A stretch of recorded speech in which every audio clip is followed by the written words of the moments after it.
स्वामी माऊली, मी नेहमी सगळ्यांशी चांगले वागते, प्रत्येकाचं मन राखण्याचा प्रयत्न करते, मग तरीही मी वाईट का ठरते?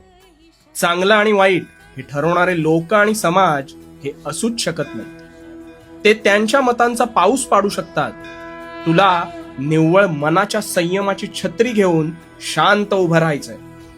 काही वेळाने हा पाऊस थांबेल आणि वातावरणात निव्वळ तुला अपेक्षित गारवा पसरेल. फक्त पावसात भिजायचं नाही. अति भिजल्यावर आजार संभवतात. म्हणजेच काय समजलीस?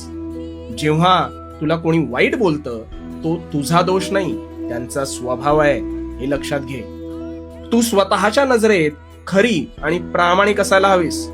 त्यांनी वाईट ठरवलं म्हणून तू वाईट होत नाहीस, आणि त्या गोष्टींना मनाच्या आत खोलवर प्रवेश द्यायचाच नाही.